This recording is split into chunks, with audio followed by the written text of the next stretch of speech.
Hello and welcome to the Midday News.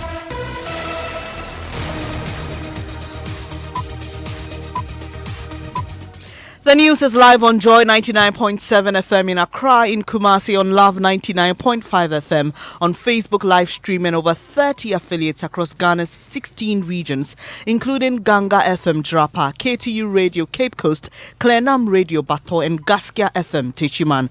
Go digital on Spotify and the myjoyonline.com app.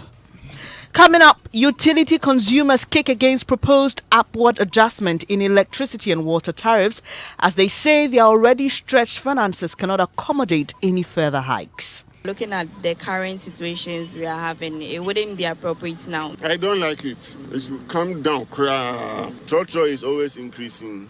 E-levy too has come on top. So if they say they are increasing electricity, I shouldn't see doom so in my home.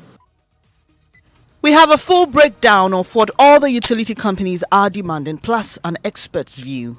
ECE is the given of a tariff increase, but there's no doubt that tariff increases are necessary. Also in this package, if you're embarking on a long journey this afternoon, your driver could be high on hard drugs.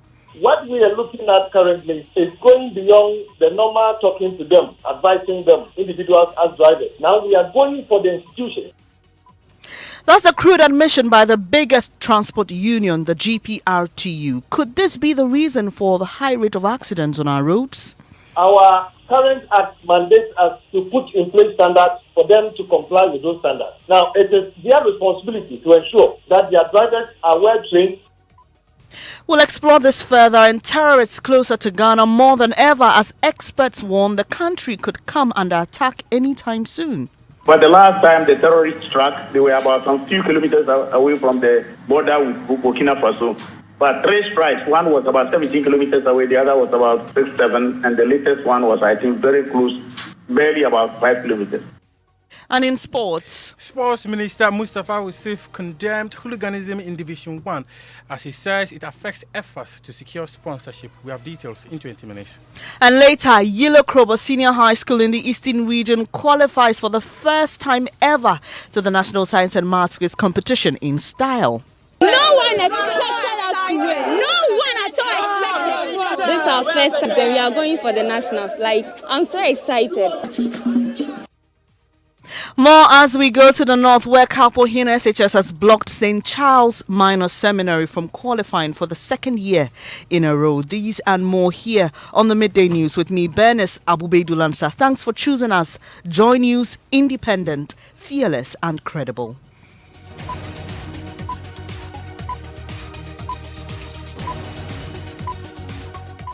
It's a pleasure to have you here. The details now. Some Ghanaians on the streets of Accra say they are opposed to the demands by utility providers for tariffs to be adjusted upwards. The Public Utility and Regulatory Commission, PURC, is currently undertaking a major review of tariffs for power and water companies, which could see the rate at which you pay for water and electricity go up significantly. Already some Ghanaians are kicking against these proposals.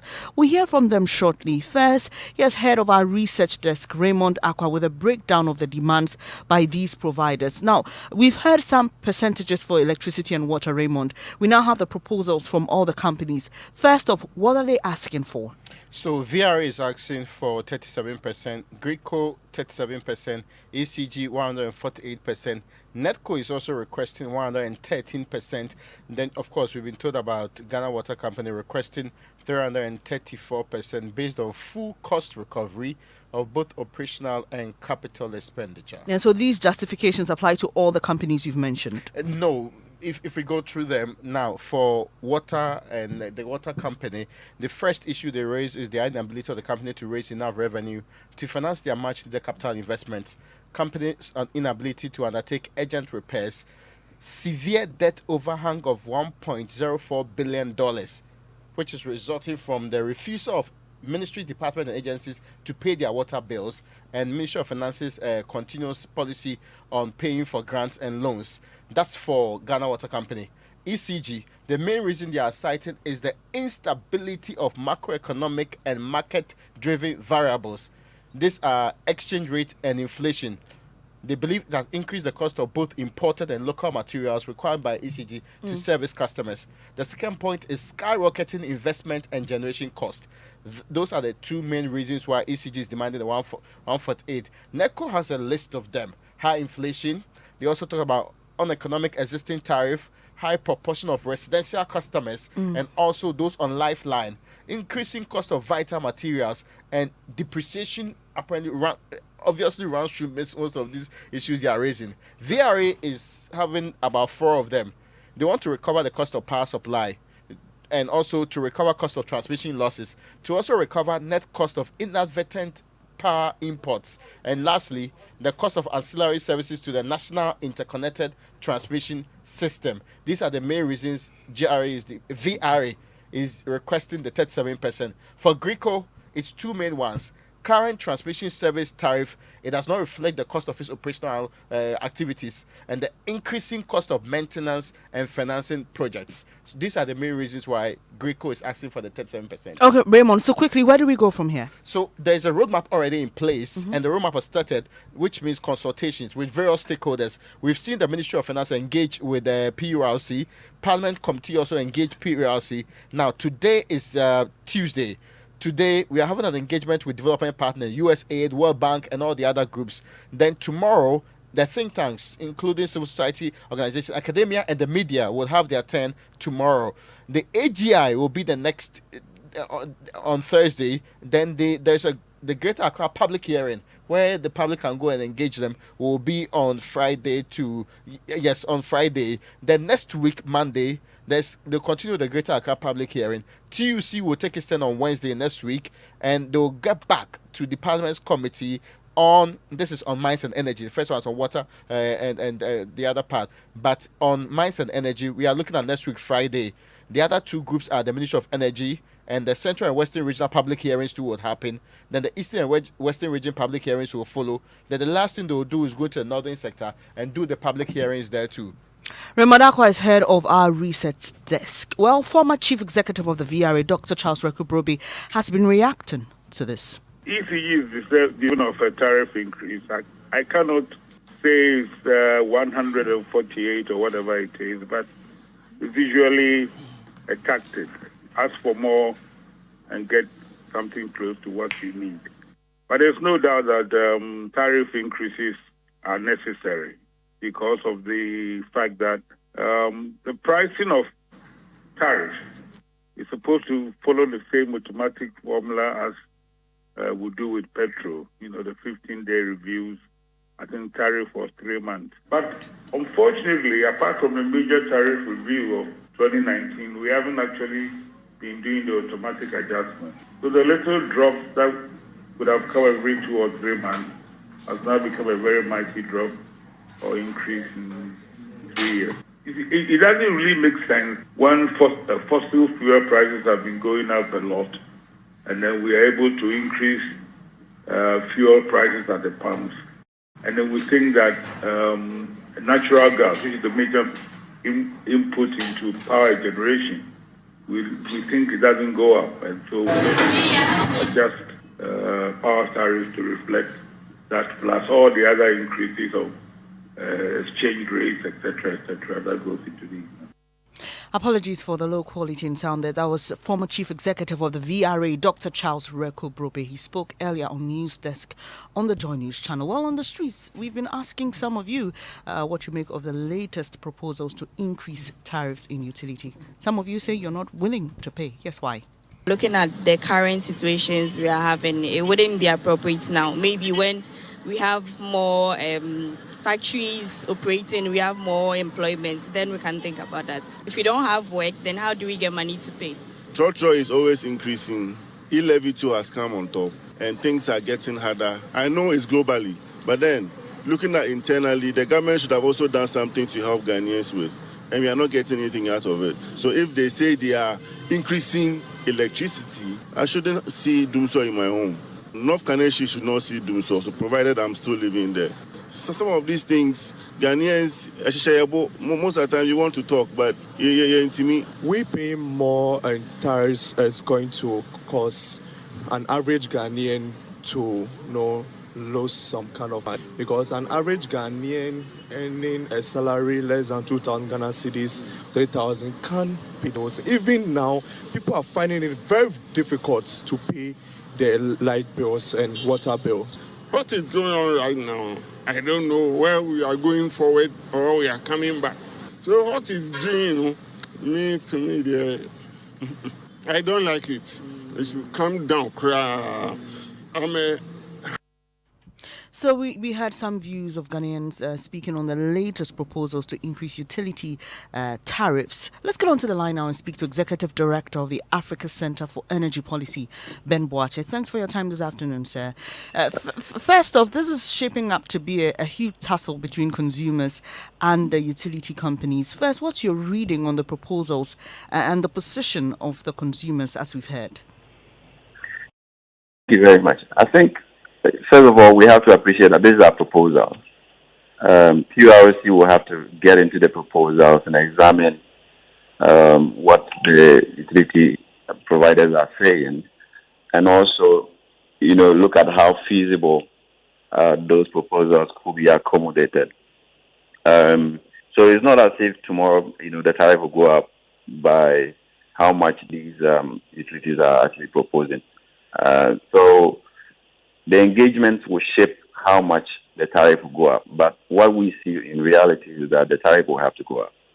Because if you just even adjust the tariff, the existing tariff, by the exchange rate alone, the tariff has lost value about 32%. And that has to be compensated for. So by that extent, you can expect that some adjustment in tariff will have to come up, after the consultation. Also, if you look at ECG's performance, at business as usual, we will have to adjust the tariff by about 100%. Because last year, government had to invest about $1.25 billion to be able to offset the under-recoveries by ECG. Okay, so, and that is about 100% adjustment already.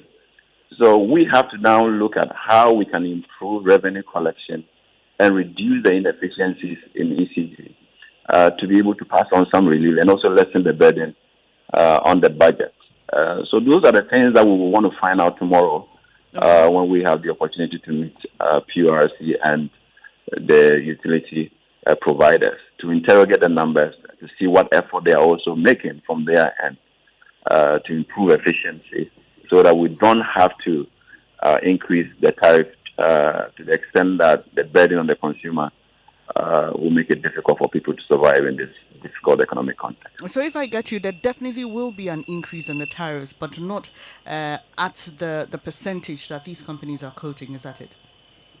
That is what I see. No, the percentages that we are quoting, for example, from ECG 148, they are only requiring an adjustment of their component of the tariff. The tariff has generation, transmission, and distribution components. So what they are asking for adjustment is the distribution component of the tariff. So if you adjust it by the others, you're not going to get 140% adjustment. For example, Grico is asking for 58% adjustment. Netco is even asking for something higher, about 232% in their adjustment. But we have to smoothen that by weighting all the other components of the tariff to be able to arrive at the optimal tariff that would be passed on to the consumer. I appreciate your time here this afternoon. That's Executive Director for the Africa Center for Energy Policy, Ben Boakye.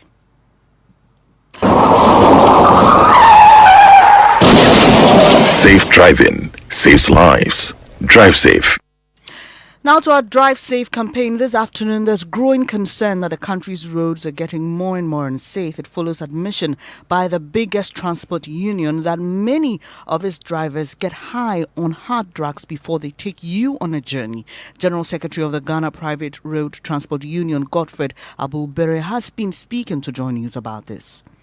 Somebody called and said, "Do I have heard of this? What toffee or this hat or toffee that is made of cocaine or whatever?" And I said, I've never seen it, but somewhere, I heard about it. So you mean drivers driving passengers long routes are stopping to take concoctions, including possibly toffees that are made of cocaine and exactly so. That's what we heard. Don't say that possibly it can happen. And they do this because they think they want to stay awake and to get the cars where they are going, and maybe to make the multiple trips that they want to do. It is not easy to get them until it happens. And that's why I said that we needed to empower the passengers on board in every car. And the passengers will be bolded. The passengers will be bold enough to report such situations that they see. We haven't gotten one that has, I think it's just like a statement made that we will wear off and then to look forward to it. But we haven't gotten particularly one driver that has been reported by a particular person or a particular group, and then the evidence provided, then we can take drastic measures against that driver. We have never gotten that yet. But every information about these situations are issues that you have to listen carefully. You cannot just ignore them. Godfred Abulbiri is General Secretary of the GPRTU. So, to what extent are drivers' attention impaired by their consumption of hard drugs like cocaine? Head of our health desk, Fred Smith, is here with that. What do we know, Fred? Well, we've been researching on this topic, and here's what we found from the Midwest Recovery Center in the United States. And you know, it's a major rehabilitation center for persons who are addicted to drugs. And here's what they're saying about the effects of cocaine on the body and brain.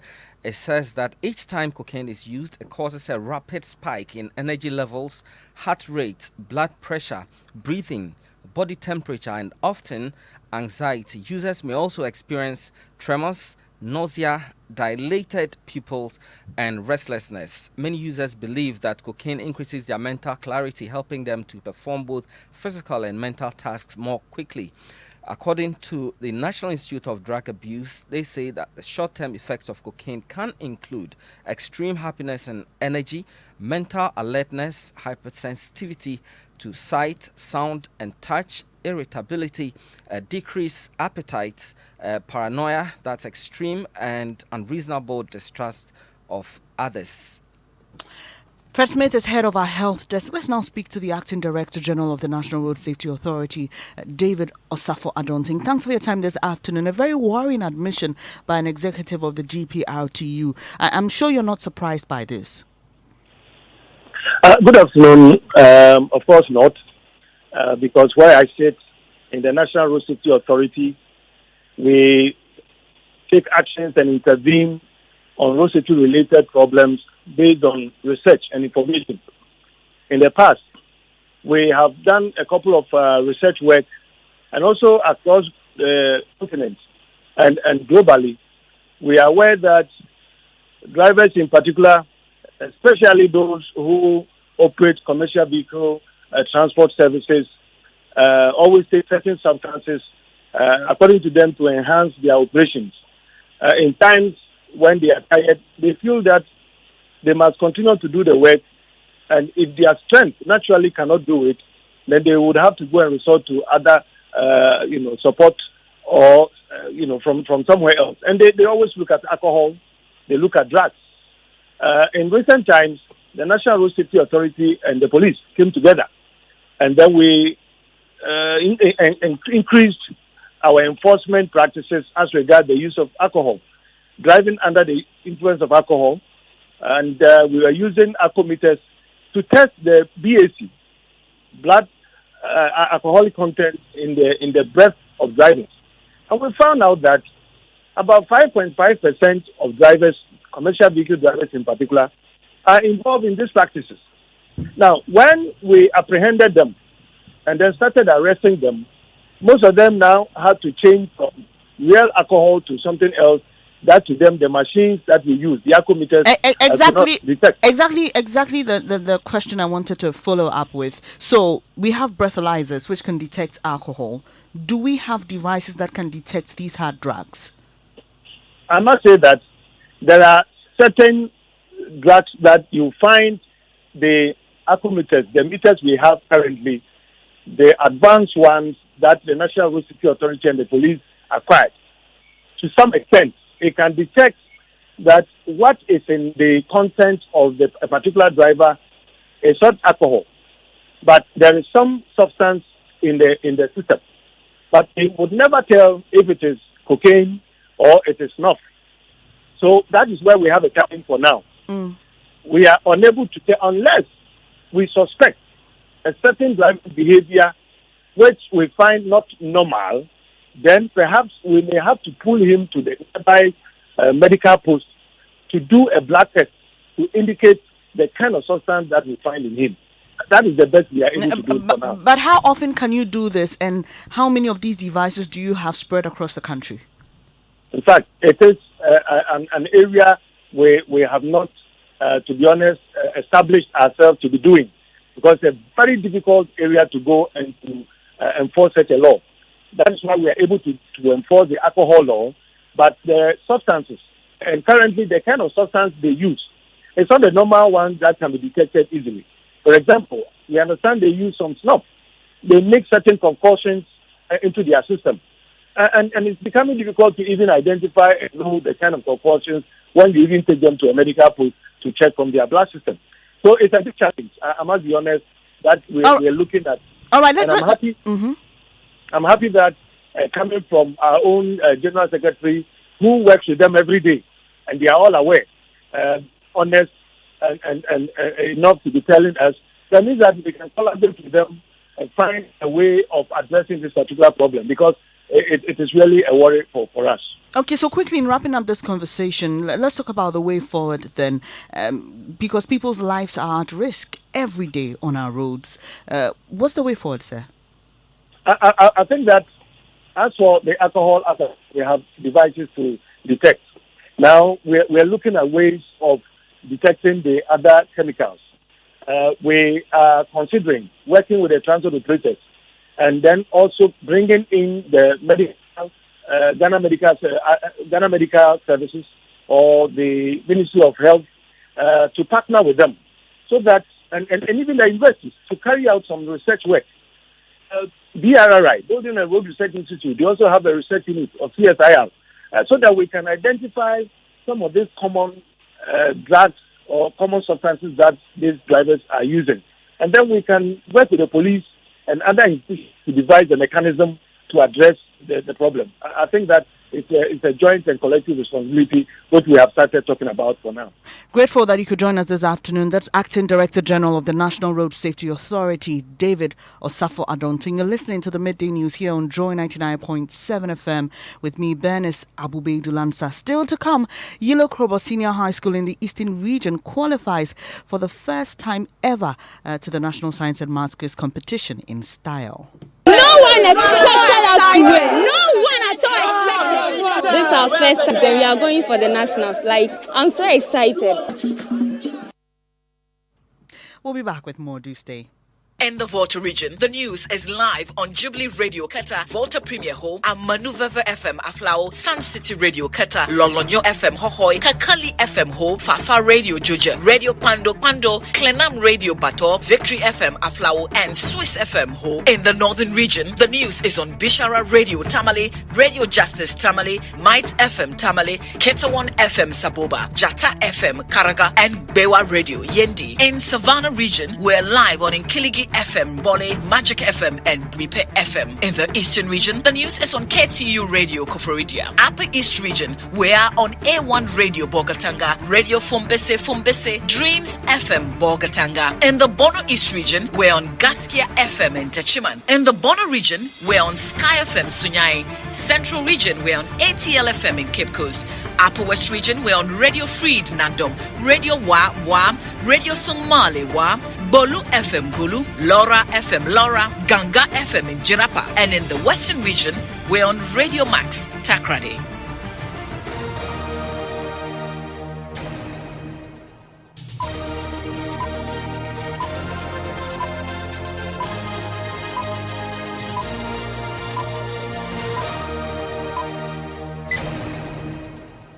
Thank you for staying here on the Midday News on Joy 99.7 FM with me, Bernice, Abu-Baidoo, Lansah. It's now time for sports. Mufta Nabila is here. And Bernice, last weekend, there were pockets of violence in some league centres in Division 1.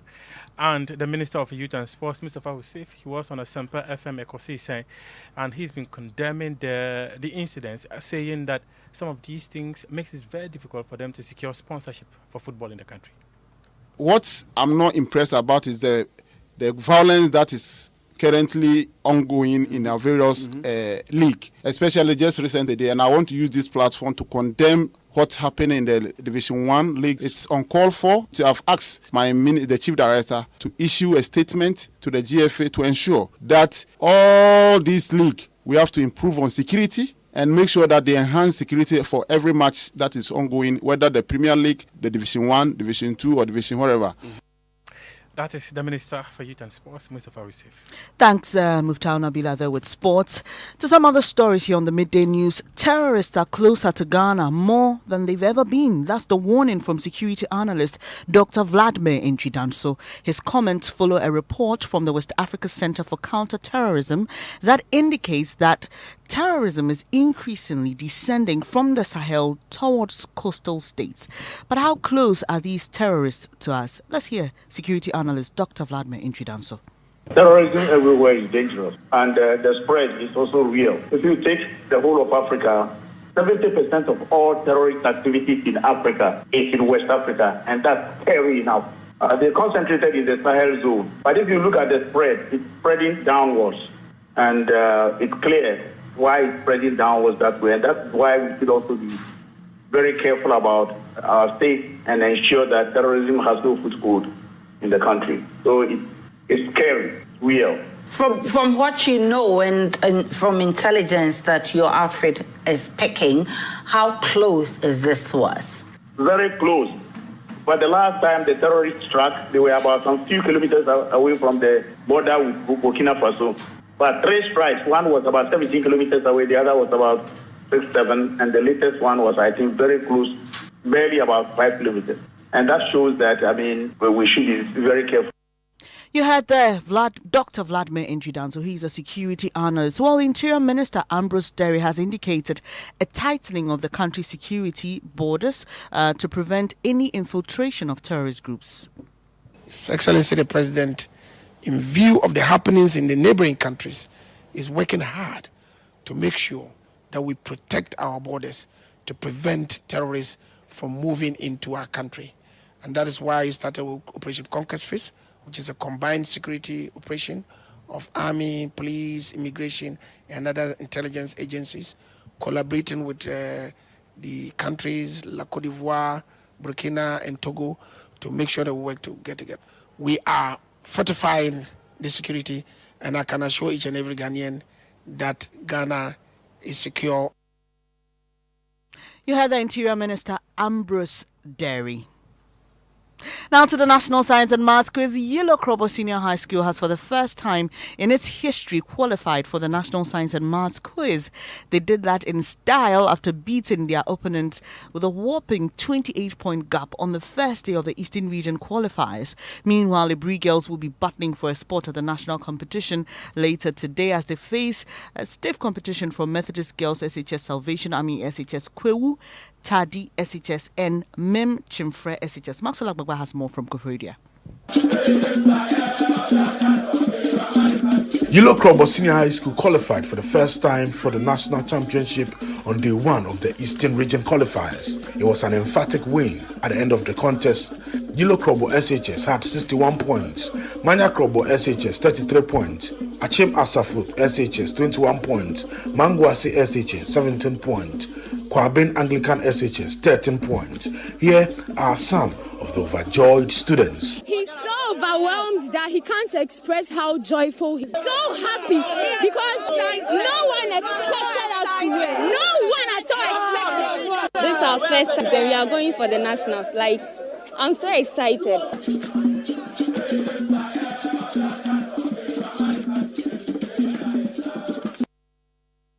Congratulations to Yellow Krobo Senior High School. Let's still stay on education.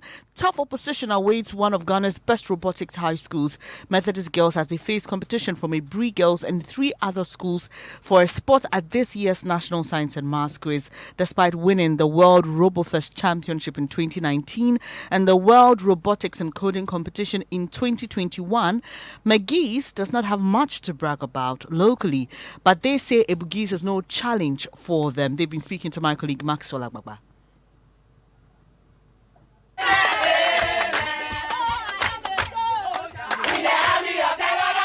Ride out outside the Nat Hall here in the Eastern region. It's the Methodist Girls Senior High School in Manfi. They say good beats do not rattle. And right now, on the bus, even before they get down, the singing and the warm-up session for their quiz has started ahead of the contest later today. They face big and tough opposition from Ebri Girls High School, Salvation Army Senior High School, Kotafo Senior High School, and another school. But the girls say they're going to surmount the challenge and make it to the nationals. Yes, but we know the God that we serve and how we train. We can do this. Okay, fantastic. They are noted for.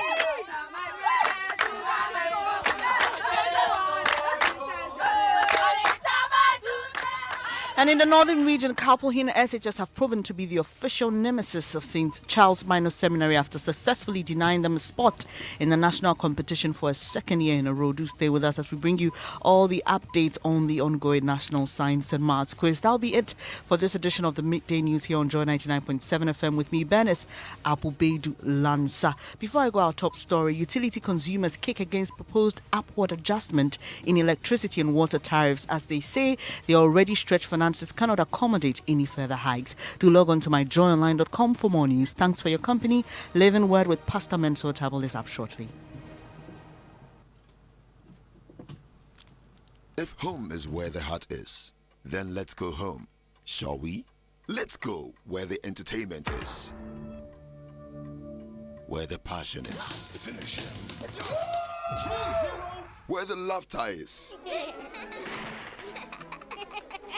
and sometimes even the tears too.